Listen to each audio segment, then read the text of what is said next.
Sebut saja namaku Dina, berusia 21 tahun, mahasiswi semester 4. Sejak 2 bulan lalu aku tinggal di kos-kosan sederhana, deretan kamar tua di pinggiran kota, tepatnya di kamar 3B. Awalnya aku pikir tinggal sendiri bakal sepi dan menakutkan. Tapi untungnya, aku sekamar dengan Saskia, sahabat sekaligus teman kuliahku sejak SMA. Dia orang yang hangat, cerewet, dan tahu caranya membuat suasana jadi hidup. Setiap malam kami ngobrol sampai larut. Kadang tentang tugas kuliah, kadang tentang cowok, kadang tentang mimpi-mimpi kami setelah lulus nanti. Saskia punya kebiasaan aneh. Dia suka mengetik curhatan panjang lewat chat WhatsApp, lalu kirim ke aku, padahal kami sedang berada di kamar yang sama. Katanya, lebih mudah menulis apa yang dia rasakan daripada bicara langsung. Aku sih nggak masalah. Bahkan kadang chat dari dia justru bikin aku ketawa sendiri di tengah malam. Sampai suatu pagi, tanggal 21 Juni, aku masih ingat. Aku bangun dan lihat tempat tidur Saskia kosong. Selimutnya rapi. Seperti tak disentuh sama sekali sejak malam. Aku cek HP. Nggak ada pesan dari dia. Pikirku mungkin dia keluar beli sarapan. Tapi saat aku turun ke lantai bawah, suasana kosan mendadak sunyi. Dan kulihat ibu kos berdiri di depan pagar, menangis sambil memeluk seseorang. Anaknya ditemukan pagi ini, bisik tetangga sebelah padaku. Katanya kecelakaan semalam. Jantungku langsung berhenti berdetak. Anak siapa? Dan kenapa wajah yang dipeluk Bu Retno itu? Itu kan ibunya Saskia? Lalu Dina kembali ke kamarnya, duduk diam di atas kasur Saskia yang sudah dingin. HP-nya bergetar. Satu pesan baru dari Saskia. Dina, tolong aku. Tanganku gemetar saat menyentuh layar. Namanya masih tertera di sana, Saskia. Foto profilnya masih sama, selfie konyol kami berdua waktu piknik di danau. Aku ingin percaya ini hanya bug, mungkin pesan lama yang baru terkirim. Tapi, waktu pengirimannya, baru saja. Lalu aku buka isi chatnya. Aku nggak bisa keluar, Din, gelap di sini. Mereka bilang aku belum selesai. Tapi aku nggak tahu apa maksudnya. Tolong jangan biarkan aku sendirian di sini. Aku langsung berdiri, detak jantungku berpacu tak beraturan. Aku lari keluar kamar, nyaris menabrak Bu Retno yang sedang berdiri memandangi kamar kosong milik Saskia. Bu? Saskia, chat aku barusan, kataku terbata. Ibu kos hanya menatapku. Matanya sayu. Dina. Saskia sudah nggak ada.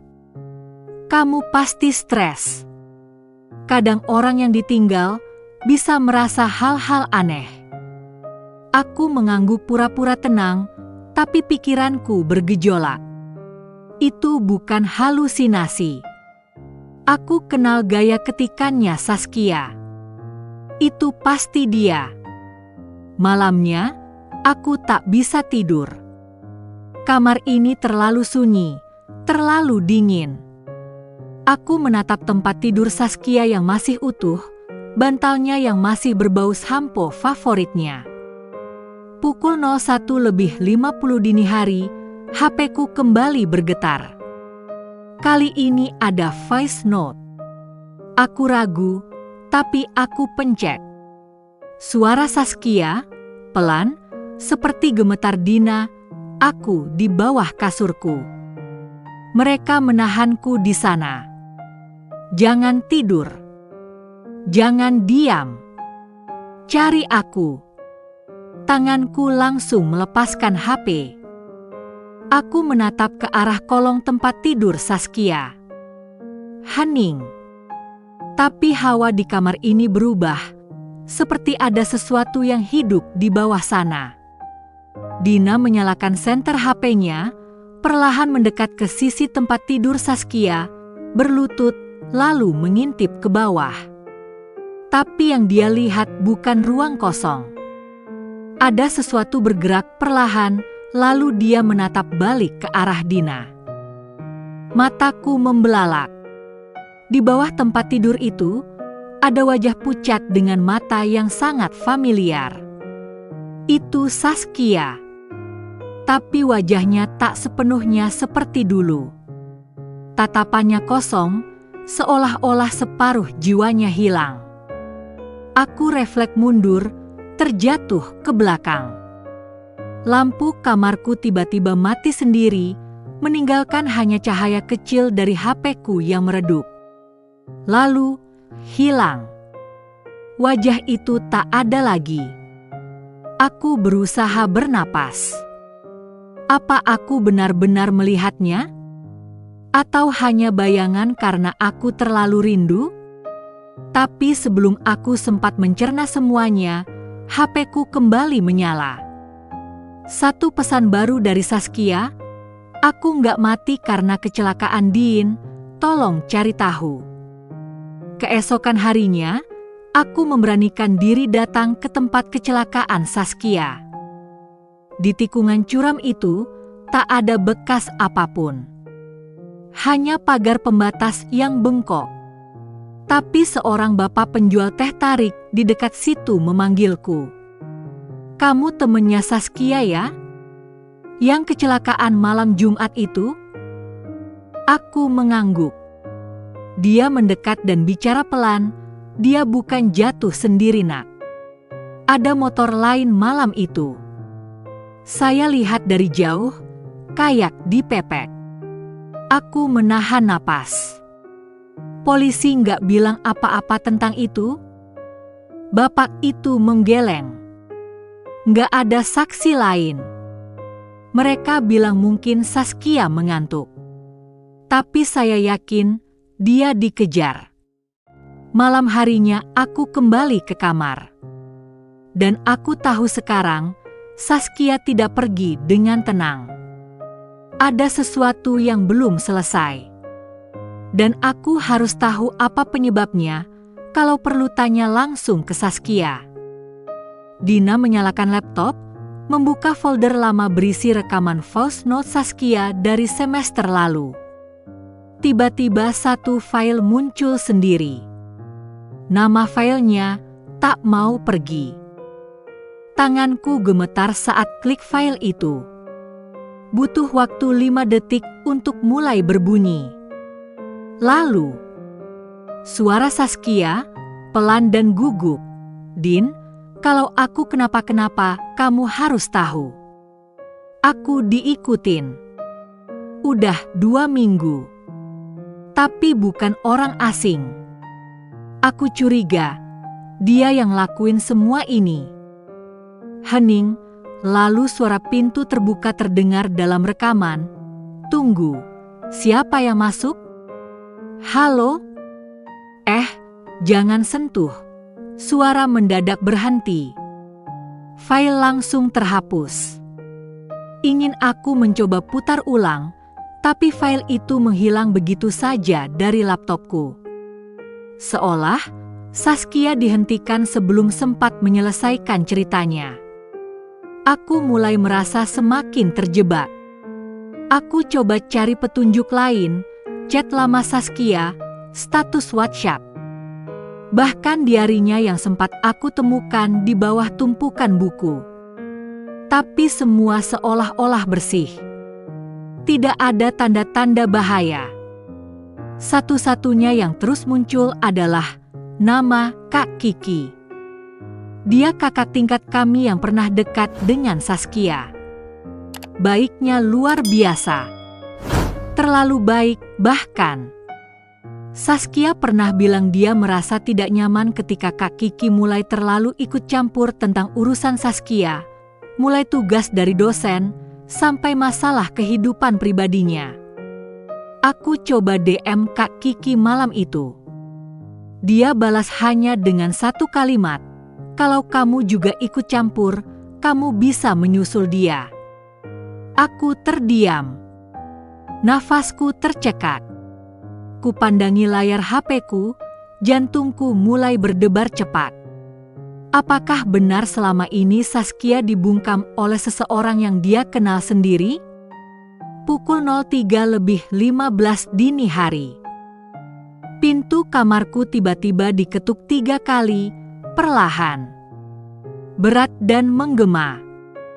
Aku mendekat dengan langkah pelan. Dan saat ku buka, tidak ada siapa-siapa. Tapi di depan pintu, tergeletak foto robek Saskia dan Kak Kiki, dengan coretan di baliknya, "Aku masih di sini." Tanganku gemetar saat memungut foto itu. Coretan di baliknya seperti ditulis dengan sesuatu yang gelap dan lengket.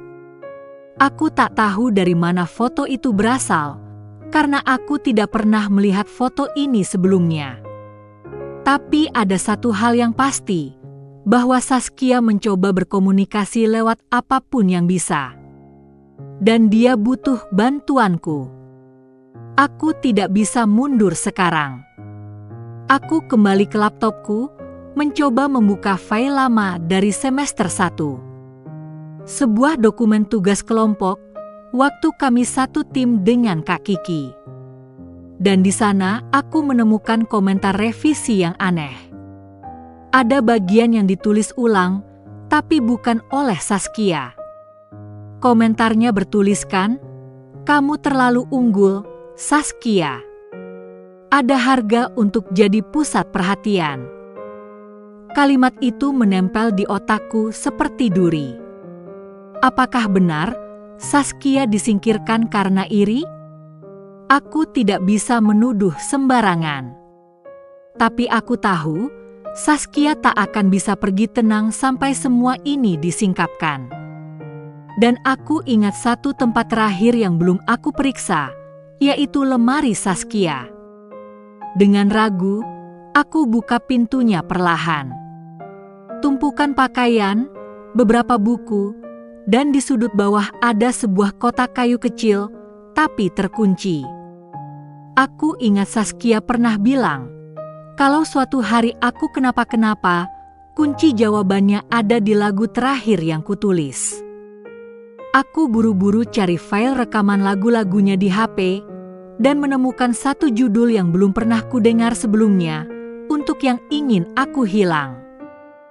Aku putar lagu itu. Petikan gitarnya lembut, suara Saskia pelan, tapi di akhir lagu dia menyebut sebuah nama. Kiki. Maaf kalau aku terlalu bersinar, tapi aku tak pernah ingin menyakitimu. Dan di detik terakhir lagu itu, terdengar laci kanan. Bawah. Belakang foto kita. Lalu Dina membuka bagian bawah laci kanan lemari Saskia. Menarik sebuah foto lama. Dan di belakangnya, tersembunyi kunci kecil berkarat. Dengan tangan gemetar, Dina membuka kotak kayu. Isinya bukan barang, tapi surat. Surat terakhir Saskia. Kertasnya sudah agak menguning, terlipat rapi, dan masih wangi parfum Saskia yang dulu sering kupinjam diam-diam. Tanganku bergetar saat mulai membaca surat yang bertuliskan, "Dina, kalau surat ini sampai ke tanganmu, berarti aku gagal menjaga diriku. Aku tahu ini terdengar gila, tapi jika aku tak ada, mungkin itu bukan kecelakaan. Aku pernah mendengar rencana mereka. Mereka pikir aku tak sengaja mendengarnya di kantin. Kak Kiki dan 2 temannya, mereka bilang aku terlalu mencuri perhatian. Katanya, dosen terlalu sering memuji aku. Aku tak berani cerita ke siapa-siapa. Aku takut dikira berlebihan. Tapi aku tahu, mereka ingin aku hilang. Jadi, kalau sesuatu terjadi padaku, tolong jangan biarkan namaku tenggelam tanpa jejak. Bukan karena aku ingin dikenang, tapi karena aku tahu kalau aku tidak tenang, aku tidak akan benar-benar pergi.